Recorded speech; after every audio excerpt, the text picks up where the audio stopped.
Your last name is Krzyzewski. It took me a while to learn how to pronounce it. After like 3 years, you had a losing record. A lot of people were calling for my firing. And then you won the national championship. And I said, we are going to win. I don't know if I really believe that, but we ended up winning one of the greatest games in the history of college basketball. Last year, you won your third gold medal. To have those guys with medals around their necks and your national anthem being played, and there's nothing better than that. What would you say are the most important lessons of leadership? At West Point, I learned that failure was never a destination. Would you fix your tie, please? Well, people wouldn't recognize me if my tie was fixed, but okay. Just leave it this way. All right.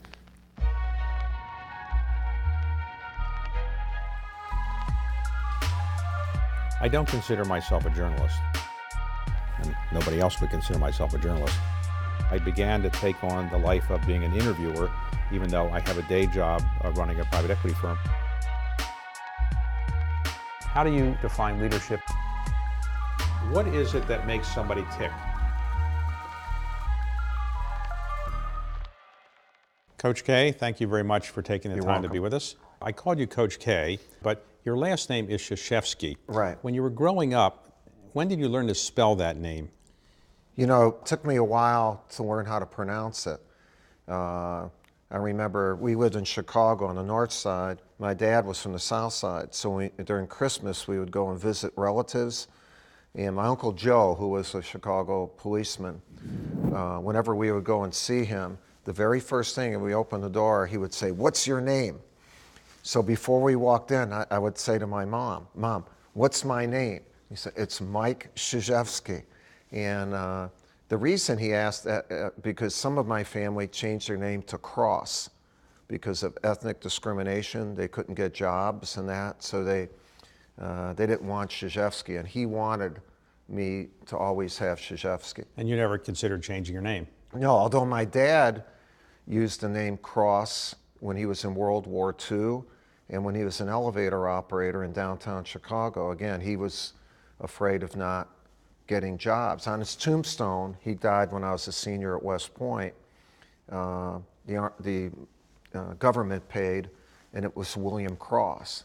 And really? We finally had it changed when my mom passed away to say Krzyzewski. So let's talk about how you got into basketball.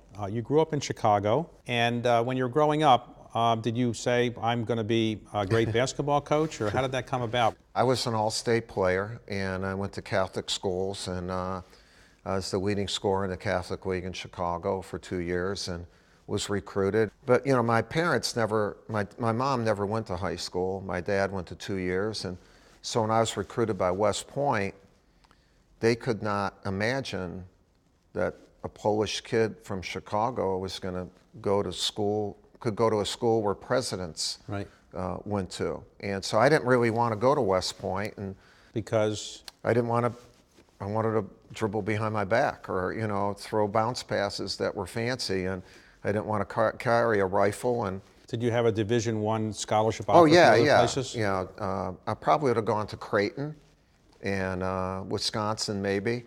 And but my parents kept putting pressure, like they would speak in Polish, and they would in the kitchen. That's where we never had a house, but we had a flat, and they would say, they would talk in Polish, da da da da da da, da stupid. And you didn't know Polish? I did not. They would never want me to. I didn't know this till later. They didn't want me to take Polish in grade school and high school, so that I wouldn't have an accent, because they were afraid that I would be. Oh, it wasn't because they didn't want you to hear what they were saying? Probably they had a number of different motives. Okay. But they would put a few English words in there, da-da-da-da, stupid, Mike. Finally I said, I'll go, and it was the best decision I never made, you know, to go to West Point. And it's really, going to West Point's the basis, the foundation of everything I am right now as a man. So when you went to West Point, were the players a better level than you thought they were? Or? Yeah, no, we were good. You know, Coach Knight, Bob Knight, a legendary coach, was the coach. We were a top 20 team. 1 of the 3 years, freshmen were not eligible at that time. We always had a winning record. We went to the NIT. The NIT was as big as the NCAA during that time. So we were good. We were very good, and I got to be a point guard and captain of the team. So did people come along and say, well, you have to go into the military, but you're good enough to play in the NBA? No, I was not good enough to play in the NBA. Did you know that? Or? Yeah. And it wasn't like that's what everyone's dream was at that time. My dream coming out of high school was to be a teacher and a coach. Okay. And I was able to play a lot during my 5 years of service. I was a captain in the Army, field artillery, but I got to play on a number of all-Army and all-Armed Forces teams and travel around the world on temporary duty a lot during that time. So when you finish your military commitment, when you go to West Point, you have a commitment of 4 or 5 years? 5 years. So you finish your commitment, then you got into coaching. Where did you first coach? Yeah, I went to Indiana and was a graduate assistant. I was getting my MBA at Indiana. Coach Knight was there, and I was there for 1 year and didn't finish my MBA, and I was fortunate to go back to my alma mater at the age of 28 and coach at West Point. We took over a program that had 7 wins and 44 losses in 2 years, and I got the best start that you could get, so going there. You coached there, and then Duke was looking for a coach, and they interviewed you, and your coaching record the year before you were hired was, I think, 9-16 or 9-17. 9-17. So wasn't that auspicious. So why did they hire you? Well, first of all, they wanted to make a great decision, and but from your business, a lot of times if you look at one line item, it doesn't tell the full story. So we took over a program that was 7-44, and after 5 years, we were 73-59. The athletic director at Duke then was Tom Butters, and he took a chance on somebody he didn't really know. Your record was explainable, but not great. Did he know how to pronounce your name? He did. I hit it off with him right away. All right, so you got it. And then the first couple years were not wonderful. No. And then after like 3 years, you had a losing record. 38 and 47. 38 and 47. So weren't people calling for your firing? A lot of people are calling for my firing, and we have a fundraising element here called the Iron Dukes. And during my first 3 years, I was able to establish a new fundraising element called the Concerned Iron Dukes. And they were concerned about me being their coach. And but my athletic director, Tom Butters, and president, Terry Sanford at that time, said when I was hired, you have a lot of work to do. There's a lot of rebuilding here, and just keep doing it. So I was never worried whether I was naive or whatever. And the next year we turned it around, and then it went crazy. And it's one of the reasons I've stayed at Duke. They were loyal to me. I love Duke, but I'm a big people guy. Like if you are honest with me, you trust me, you believe in me, I'm going to be committed to you, and that's how I've felt about this university. Because you're so successful, a lot of people root against you. Our sport's a very intimate sport. You're playing in your shorts, and people can see you. They're right on top of you. So I can see 5 guys in the front row of some of the arenas who look like doctors or lawyers, and they're giving you finger signs and telling you different things, and you're saying, whoa, where did that come from?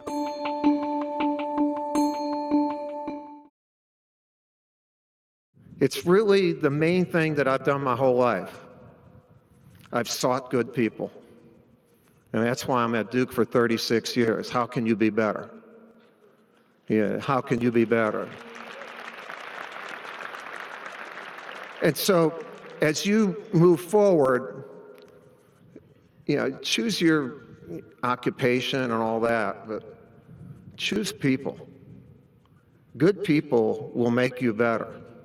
Believe me, good people will make you better. So you turned it around, and then you won the national championship the first time in 1991. Right. But to do that, you had to beat a team that had crushed you in 1990, the UNLV. What was that like preparing your team for that? Well, they had won 45 in a row going in. A lot of people felt they were the one of the greatest teams in the history of the sport. But we were good too. And the two best players stayed on the team, Hurley and Leitner. And then we added a player who was better than anybody in Grant Hill. And because UNLV had beaten us by so much, I'm not sure they had the edge that we did. And so we ended up winning one of the greatest games in the history of college basketball, but it was not the championship game. So now psychologically, we got to get ready 48 hours and beat Kansas. And we were able to turn that around to where they were thinking of Kansas. And we won our first one. But the next year, you came against Kentucky in a semifinal, and Right. that became one of the greatest games ever played. Can you recount what actually happened at the end? It was really a back and forth game. And they went ahead 102 to 101. And so our guys called a timeout with 2.1 seconds, so we're down by a point. And when all the guys came in, I think the very first thing a leader has to show is that show strength. And so I met them as they were coming to the bench, and I said, we're going to win.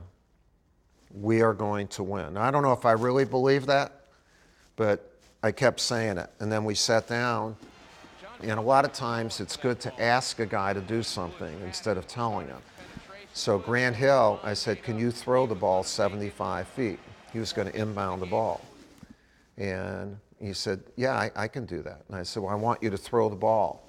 And I'm going to bring Leitner up to the top of the key. And I looked to Leitner, who was very confident, very cocky. And I said, can you catch it? And he said, Coach, if Grant throws a good pass, I'll catch the ball. Okay. And I said, well, he throws it, you catch it, and I'm going to have two guys run this way. If you don't have a shot, hit one of them, and let's see what happens. So he threw it. Leitner caught it. He dribbled once, Right. which your heart sinks because He's not a famous dribbler? Or? no, but there's only 2.1 seconds. He had enough courage and knowledge where he put it in, and then he shot the ball, and it went in. There's the pass to Leitner. Puts it up. Yes!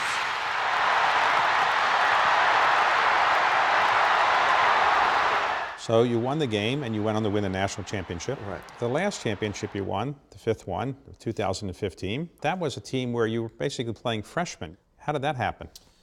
Well, it was a most unusual year. 3 of the freshmen who went pro after that, they went early. They were one and done. They really didn't care, David, about their own stats.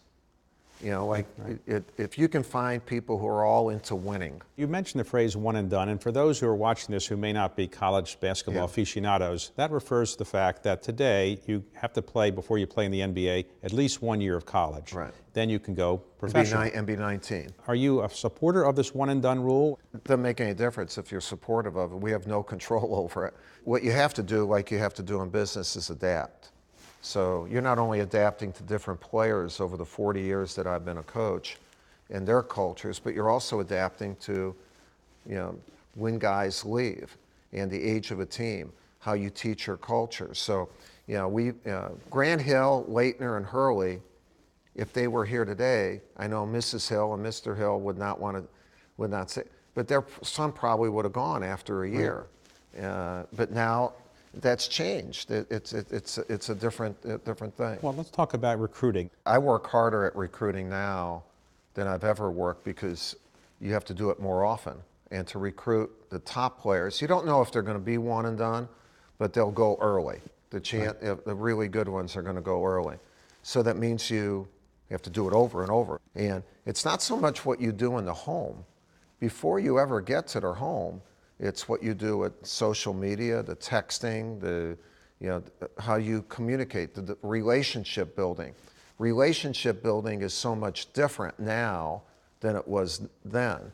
And that whole landscape has changed dramatically where, many nights you go home and you're texting 17-year-olds. Let me ask you about the overall program you built. Now you have a situation where Duke is considered royalty in college basketball, but as a result of that, because you're so successful, a lot of people root against you.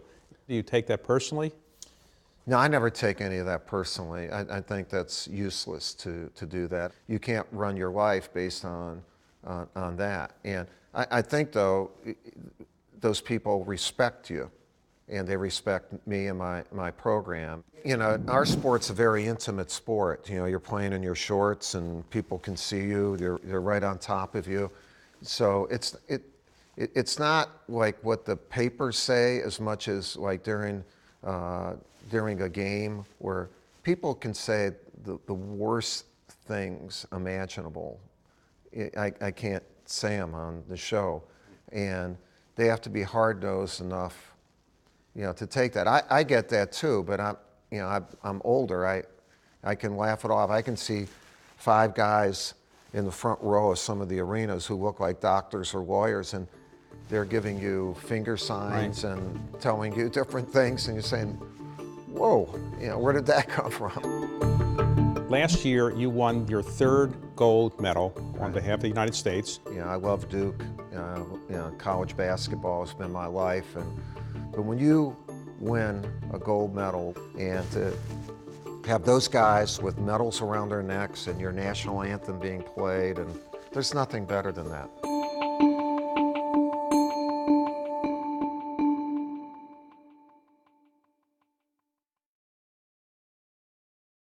So on all the teams that I'm on, whether it be the Duke team or the U.S. team, you'd be shocked. We even have these meetings with LeBron, Kobe, and Kevin Durant and Westbrook and all these guys. We sit around and say, how are we going to live? We talk about fundamental things, communication. We're going to look each other in the eye. We're going to tell each other the truth. We're going to have each other's back. We're going to show strong faces. We're never going to be late. We're going to be enthusiastic. We're going to win and lose together. Those are great standards. Let's talk about the Olympics. Last year, you won your 3rd gold medal on behalf of the United States. The biggest honor, David, is representing your country.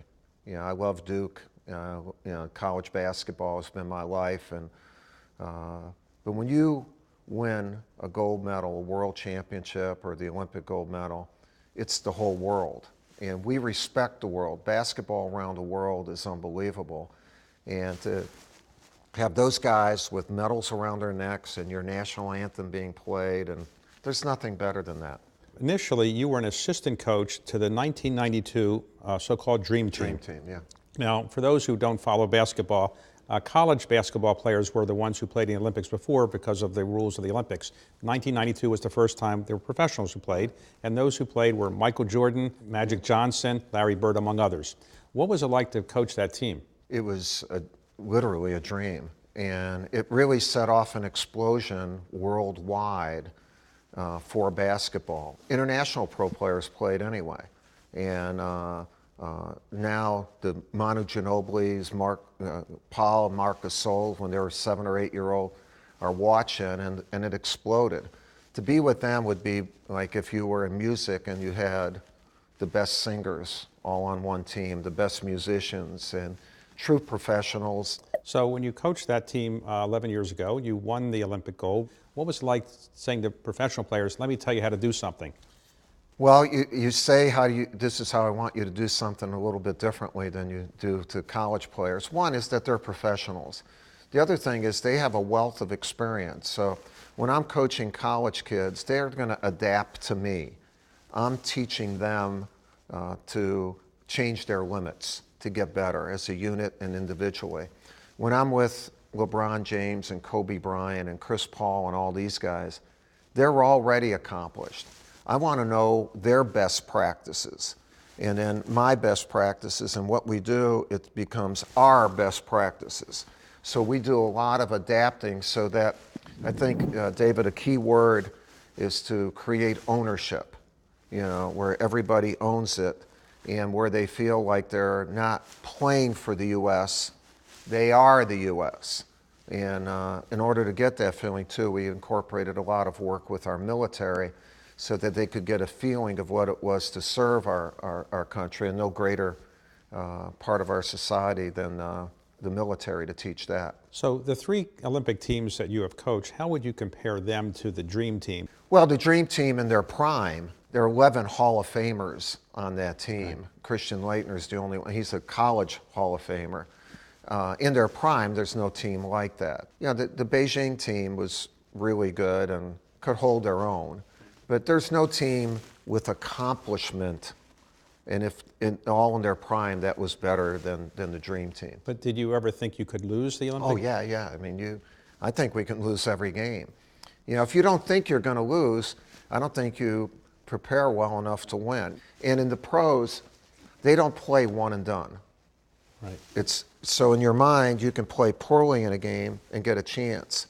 There are no second chances in Olympics or World Championships. So when you are coaching an Olympic team today, would you say it's possible if we only had college players to win the Olympics anymore? No, there's no way. There's absolutely no way our college kids could beat the international teams. The international teams are too good. They're, you know, a number of the international teams would be playoff teams in the NBA. And, you know, about 25% of the NBA is international. And no way, because you're playing men, that we would get killed. If you had to pick among the pro players that you have coached and witnessed, who would you say is the most competitive player you actually ever coached? Wow. Well, they wouldn't get to where they are, you know. Probably the 2 biggest assassins, where when they look at you, you feel like, okay, I'm going to lose to this guy, were Jordan. I think Jordan is the best player ever, and Kobe Bryant.